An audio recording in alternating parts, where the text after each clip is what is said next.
So, Heinrich Rohrer, welcome to Stockholm and to this interview with nobelprize.org. You were awarded the 1986 Nobel Prize in Physics together with Ernst Ruska and Gert Binnig for your joint work in developing microscopy. And in particular, you and Gert Binnig received the prize for your design of the scanning tunneling microscope.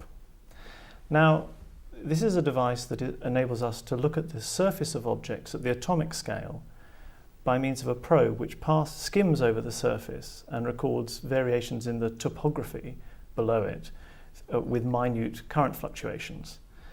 What did this device enable us to see for the first time that we hadn't seen before? As you say, surface structures in a different way. I mean, you had some ideas about certain surface structures, but you never saw it in, so to speak, in real space. So you get, it's just like if you would trace a surface with your finger, you see. So you see it in real space, and then of course, actually you see the electrons on the surface. It's electronic wave functions, and so you also can see certain properties. You can see. You can test the hardness of a surface, right. But then, of course, in the same way, you also can take atoms. The principle is the same as if you take your fingers and you play around with small balls. And the fingers, if you take nano fingers, the small balls can be atoms. And it's exactly the same thing. You can take an atom, you can put it somewhere else, or you can take your fingers and glide over the surface and feel the surface, feel the bumps and so on. So with the same fingers, you can do two jobs. You can change it, or you can feel it, you can detect it, or you can move it around, you can play with it. Yes. Right. And in those early days of using it, what were the first surprises that came up? Because as you said, you sort of had an idea and then you could actually see. What surprises turned up? Yeah, I think the first surprise was that we really could do it with atomic resolution, you see. Actually, that you can do it with atomic resolution, that's inherent in the approach we took. But we didn't expect it that we could make such fine fingers. But then every point of a needle ends up with one atom, and this very atom at the end, that's then your finger, you see, and this atom has the size of an atom, yes. And so you can feel other atoms. And that was a pleasant surprise that you could do it relatively easy. I mean, on the subject of being able to do it, it seems unimaginably complex to make such a thing. That you have, because you're talking about atoms almost in contact with other atoms, there must be no vibration. You're talking about a probe which is, as you say, one atom thick at its tip. The mind boggles. How did you have the confidence to even imagine that one could do such a thing, to make such an instrument? Or let's say we didn't see any obstacle which could not be overcome. And of course there were quite a few fortuitous developments in the whole thing, but somehow luck was on our side. But I think you always, I mean, in science you need luck, you see. And if you don't have the luck in a specific case, then you do something different. You might have luck in something else. Okay. So that's, you see, it was less difficult, finally, than everybody thought. And that's why everybody thought you could not do it. And that's why nobody did it. And that's, I would say, a crucial thing in science. You see, everything is new, because other people think you cannot do it. Or because other people do not appreciate that it could become important. And we live off novelty in science, so whenever you do something new, you have to overcome certain beliefs that it cannot be done, that it is not interesting, and so on. So I mean, it's interesting to ask why you and Gert Binnig believed that that you could do it, that other people were bounded by the limitations of what they thought they could do. You two felt that there were no obstacles, there was nothing insurmountable. You use a phrase in your autobiography that you wrote for when you received the Nobel Prize, that you'd lost your respect for angstroms. And that's a lovely phrase, an angstrom being 10 to the minus 10 meters. Okay, I did in my PhD thesis, I did work where I worked, let's say, with angstrom dimensions, just mechanically. So you weren't scared of the size? And you see, this worked. And so, in principle, at that time, I knew you can measure angstroms, you see, mechanically, more or less mechanically. So, why shouldn't you be able to do it in this way? And so,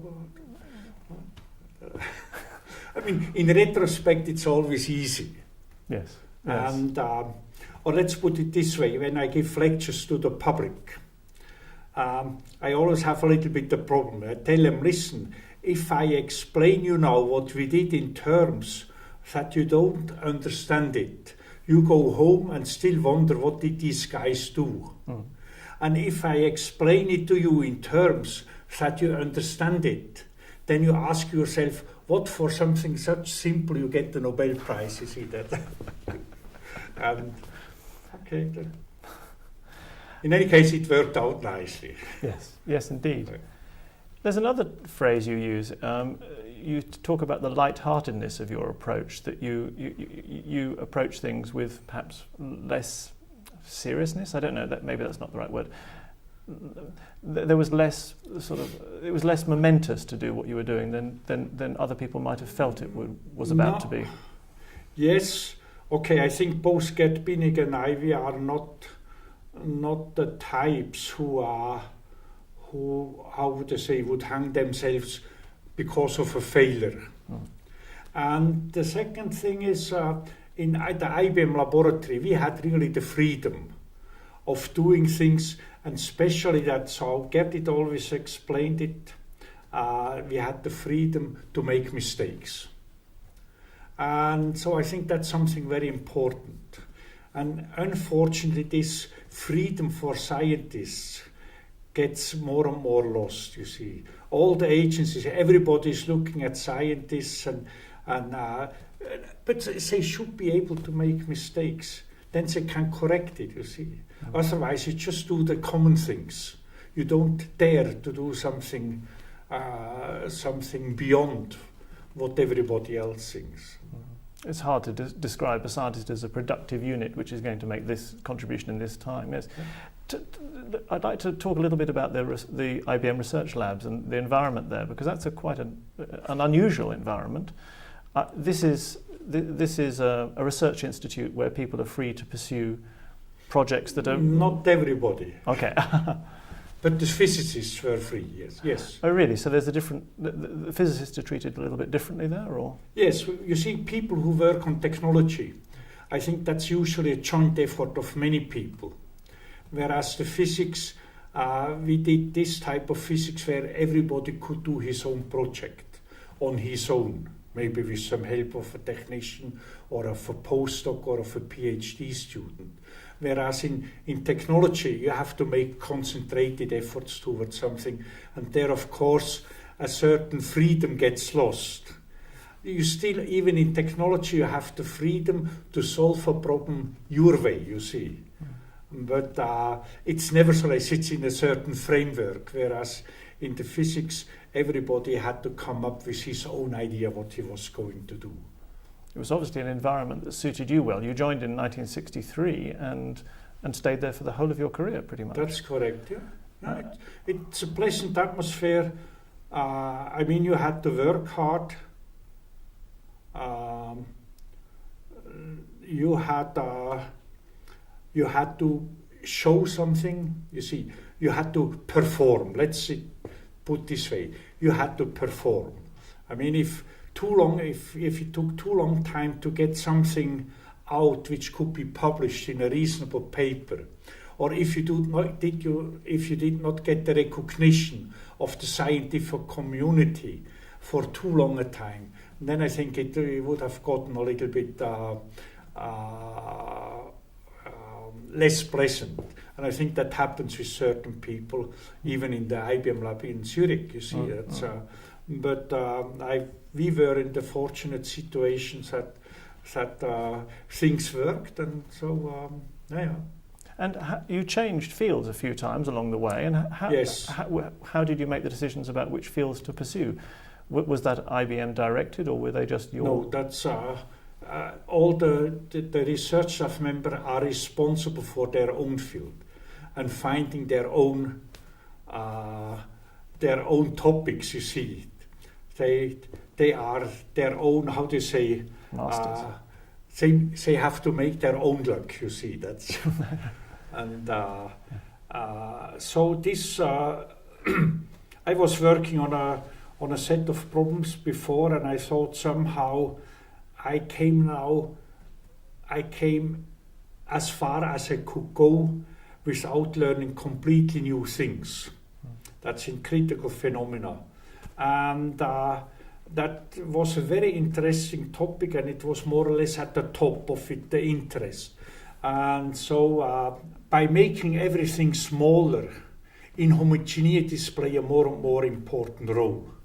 So if you have an oxide which has a few holes, then the conduction of electricity through this oxide is maybe a little bit larger. Now if you have 100 holes, then you have the same type of, if you make another batch of oxide, you might have 98 holes. And then maybe the conductivity would be different simply by 2%. So the fluctuation from piece to piece is still small. But if you make things smaller and smaller, then you might up at batches where you just have 2 or 3 holes, you see.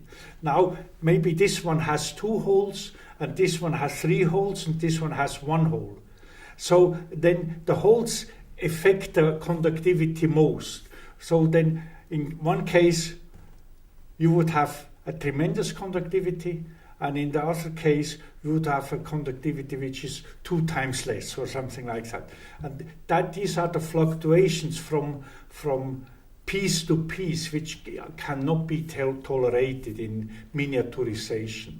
And so that's an idea to work along these lines. And nobody did it really in IBM, and it was an important problem. Now, in this case, it was inhomogeneity of oxide, but you can have many different ways of where inhomogeneities play an important role, and the smaller something becomes, the more the role of the inhomogeneity can get disastrous, you see.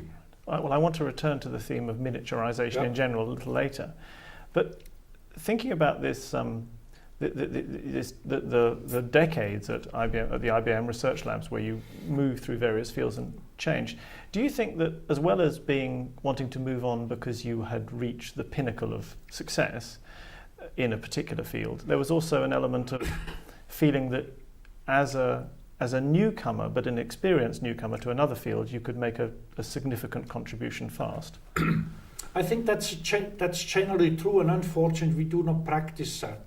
You see, if you look at the Nobel Prize work, that's very often done at a young age. In physics particularly. In physics, but even in other things too. That's true. And that's simply because young people are not yet biased in their mind.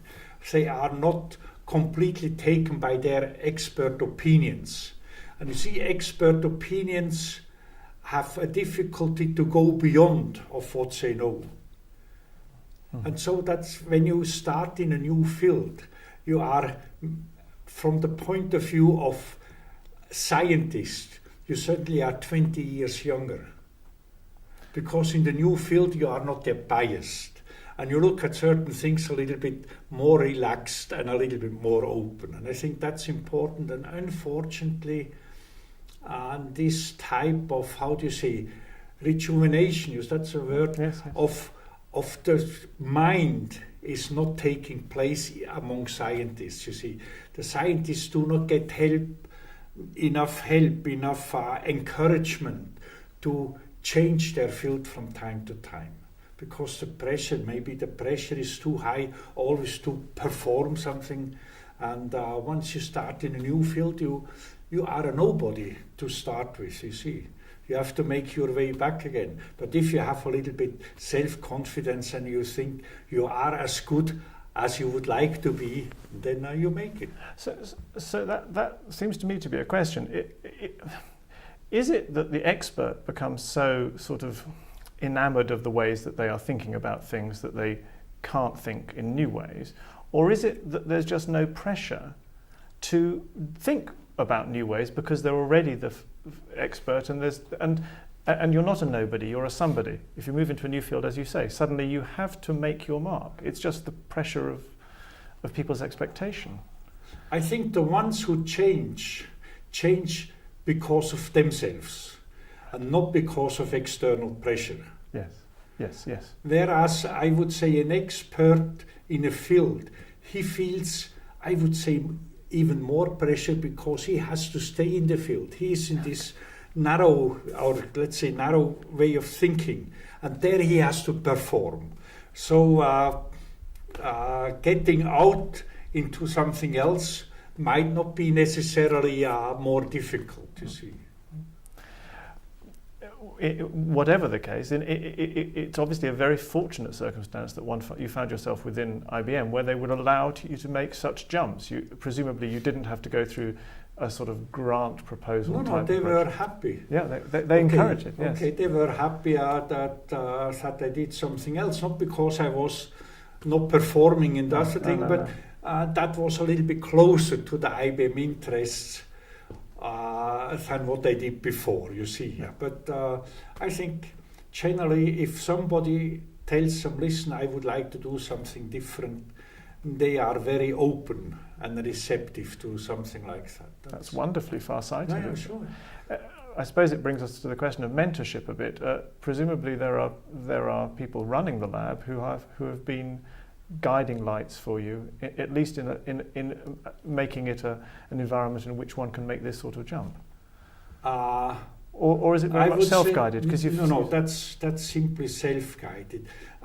Okay, I mean, of course you needed maybe some different resources, but you see, if you had a reasonable record, then I think everybody is smart enough to say, listen, if this guy with a reasonable record, if he wants to do something now, something different, you should let him do that, you see.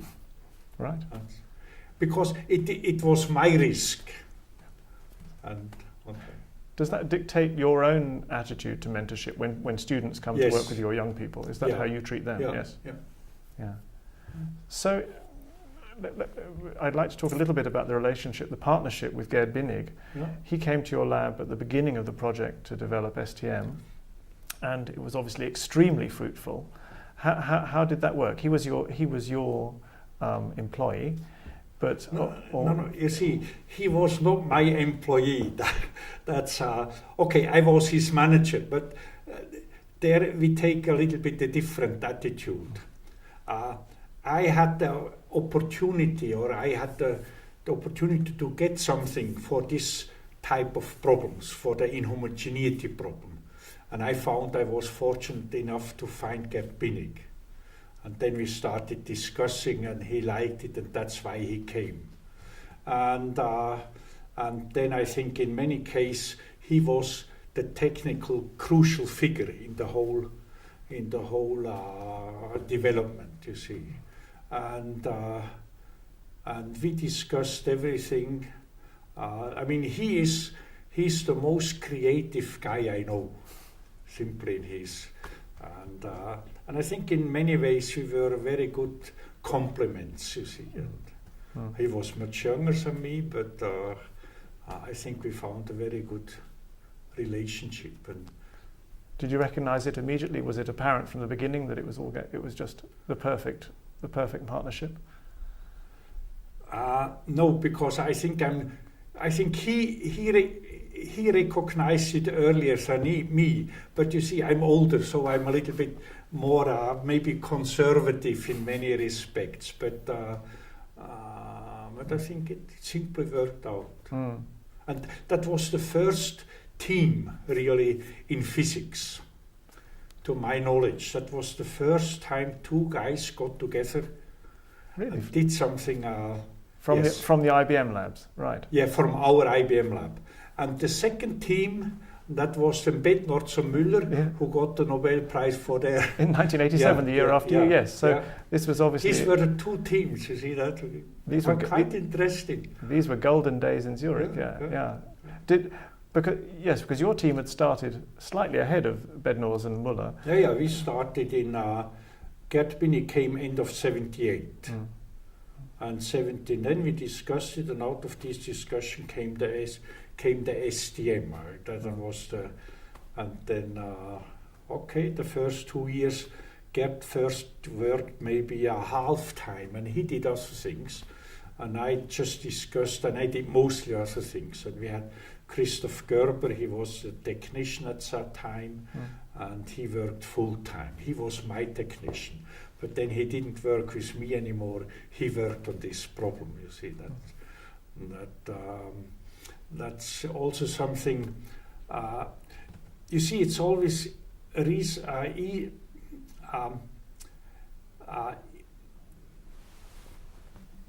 It's maybe not always easy to start something new, but it's getting more difficult if you have to devote your own resources. You see, a lot of people want to do something new, but they always tell you first what they would need for doing something new, because they don't really want to give up what they have, you see. Yes. And this step, for me, it was clear, okay, that's now the new area, so Christoph Gerber is working now on this thing, and no longer being my technician, you see. And so that, lovely clarity of vision. Very lovely. Yeah. They weren't totally easy years, though, developing STM. That there was quite a lot of opposition. People disbelieved that you were getting the results that you said you were getting. No, I wouldn't say opposition. I mean, opposition. We didn't listen. Okay. That's and we did not make advertisement for it. And I think that was something very important. I mean, the management knew that we were doing something new, different, but we never had to expose ourselves to the management with the new thing. We still carried on certain old experiments from before, and they were successful enough that we could present ourselves as still good scientists with the old work. And that's why the new work was never... We didn't expose ourselves with the new work, you see. Yes. Only when it then worked. And that was, I think that's very important, that you do not expose yourself with something new, because then you have to start to make promises, you see, sooner or later.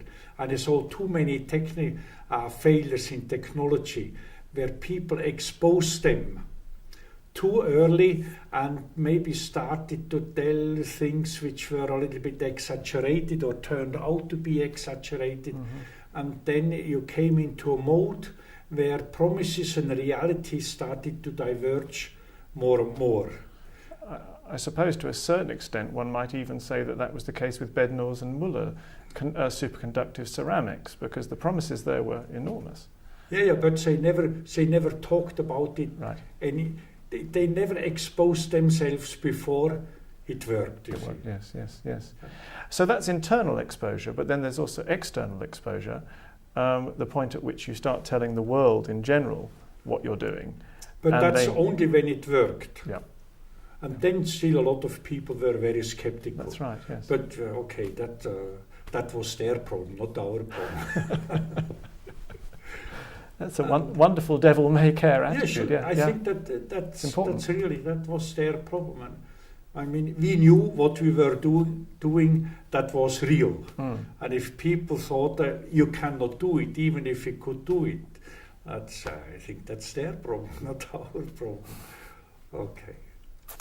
And in 1986, basically the technique had been proved, and very rapidly you were awarded the Nobel Prize on the back of lots of other prizes as well. Did that change everything very radically for you? or did life continue just pretty much the same? I think the recognition we got already before. I mean, let's say the recognition in the scientific community, the esteem. Then, of course, a Nobel Prize, that's maybe a discontinuity in the whole thing. But sure, it changed a few things. I mean, okay, you are then a Nobel laureate, and that's a little bit a different, how do you say? Extra elevation, yeah. Yes, that's true. But on the other hand, I mean, you haven't been something different. You didn't become somebody different. You were the same person with the same physics knowledge, everything. And I think we also could behave this way. And so that made life easier for us and for everybody around us.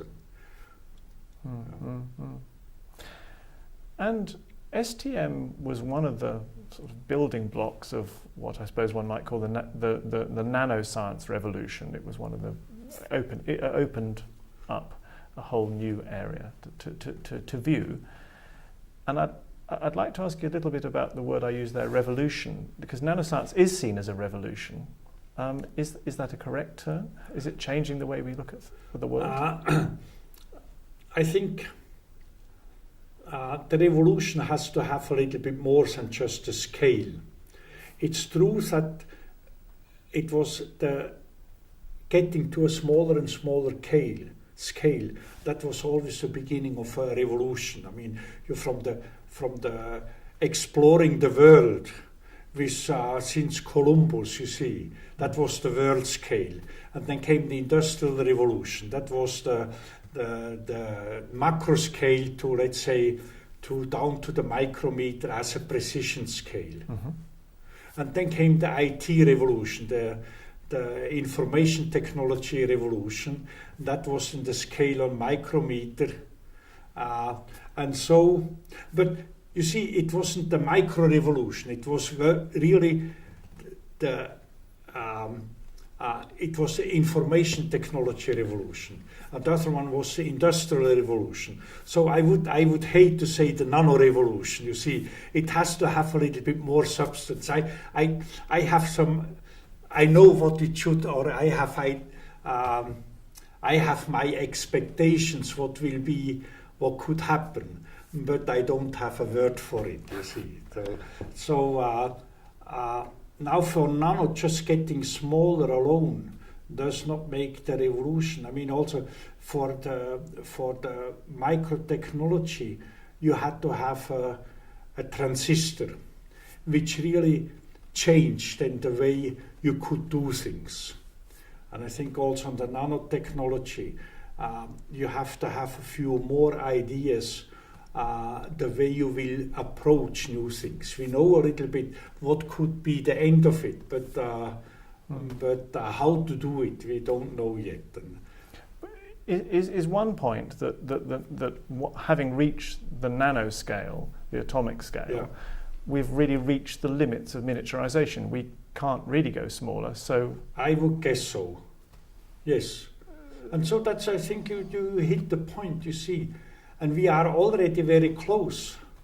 We have covered of the miniaturization over the last 50 years. We have covered 2/3 or 3/4. And there is just a little bit to go. The difficult bit to the nano. So just getting smaller is not all. You see, I think nano has to offer a little bit different things than just being smaller in order to become a revolution. And I think nano offers really completely new prospects in many ways. Would you care to speculate a little bit on? See, let's say properties are very much different on the nanoscale than they are on the microscale and on the macro scale. The ways we can do things are also different. You enter really very closely the area of quantum mechanics, you see.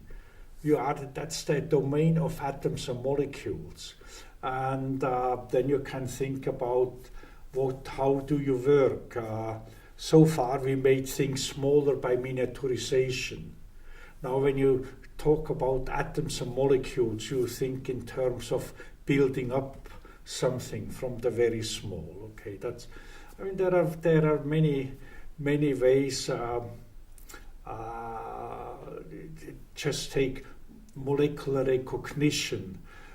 We would like to be able to recognize other molecules by a specific molecule, so just like nature does it, you see. And I think we see that we can do that. And so I would say the great merit of the STM is not just being able to make these fantastic pictures and so on, but I think the great merit is really that we take now atoms and molecules and small structures of molecules. We take them as an addressable individual. We know this is this atom. We want to do something with this atom, with this molecule. And it's not like in chemistry and biology where all these things are anonymous members of some statistical ensemble, you see. And I think that opens the perspective of a new way of handling matter and doing things with matter. But absolutely, at one level, that nanoscience perhaps began in physics, but it now is a very interdisciplinary subject, which more than, it is a subject. People want to define it as a subject, but it has to be interdisciplinary because it's involving all these. And biology and chemistry, although they've been based on statistical ensembles, come down eventually. You see, on the atom scale and on the molecule scale, you do not have disciplines. Okay, the disciplines emerged when you got to larger and larger things. That was in the take 300 years ago or 400. You didn't talk about physics or whatever it is, and then afterwards you had the disciplines, and now we are moving back to the original way, the nanotechnology, and so the disciplines merge again. You see, it's I think it's a natural development. That's a nice drawing to a close of things. I'd just like to ask one last question, which is based around the idea of moving fields. Obviously, you've been successful in moving from field to field. What do you think, is it possible to answer, nanoscience would require now in terms of an influx of new people? Are there people who you would like to see move into the field of studying properties at the atomic level? Yeah, the young people, and I think they do it. Right. That was a meeting. You see, that was also an interesting aspect when we started with the whole thing. When the STM came out, you see, it was mainly young people. There weren't many established ones, you see. The surface scientists, the established surface scientists, they stayed surface scientists. They didn't go into the STM only later. But now it's quite interesting to see when you go to a meeting. I was at the last meeting, a big meeting, that was the conference in Basel in 2005. And I was very pleasantly surprised by the young people, you see. There were so many young people, young guys, with their enthusiasm. And in particular, a lot of young women who get involved in nanoscience. And not just in the biological place or the biological area. They get involved in real hard, let's say, mechanical engineering or electrical engineering in context with nanoscience. I think that's for me a very encouraging sign when also young women get now really enthusiastic about something. I think it's in good hands. It's a very nice place to stop. Thank you very much indeed for speaking to us, Heinrich Rohrer, and enjoy the rest of your stay in Stockholm.